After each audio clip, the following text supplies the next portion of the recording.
Les héros ne meurent jamais. Ernest Ouandié. C'est toujours avec un grain de nostalgie que nous abordons l'histoire glorieuse de ces femmes et de ces hommes qui ont héroïquement mené les combats pour l'indépendance totale du Cameroun.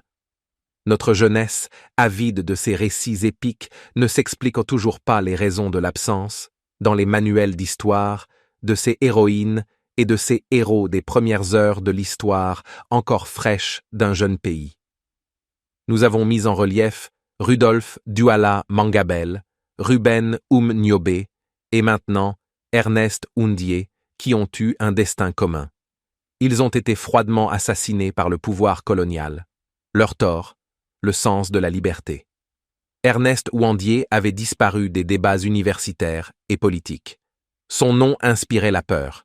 Il faut dire que les rares outils de communication aux mains du colon dressaient de lui un tableau singulier, un terroriste ou encore un maquisard.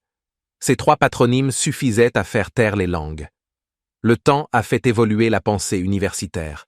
La jeunesse a fouillé dans les manuels jusqu'ici interdits par le pouvoir politique. Et qu'a-t-elle découvert?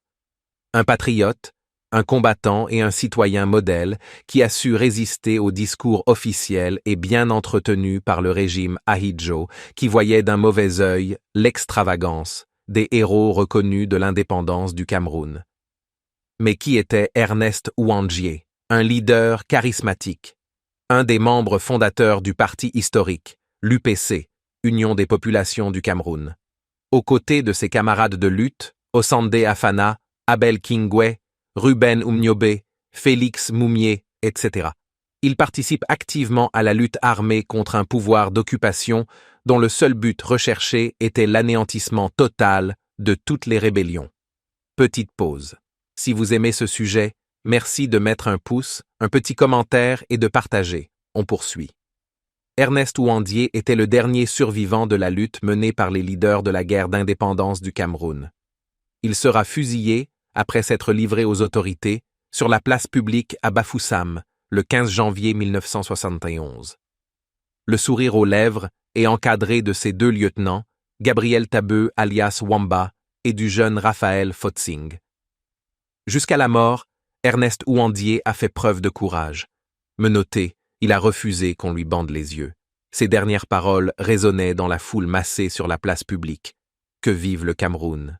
Les sacrifices consentis par nos héros inspirent la jeunesse camerounaise et africaine. C'est à juste titre que leurs noms s'associent aux premiers panafricanistes tels que Kwame Nkrumah, Patrice Lumumba, Amilcar Cabral, Jerry Rawlings, Nelson Mandela, Marion Ngouabi, etc. Ces noms sont devenus une source d'inspiration d'une jeunesse africaine résiliente et sans complexe. Signé Michel Lobé et Tamé. Merci de continuer à suivre nos publications sur jmtvplus.com.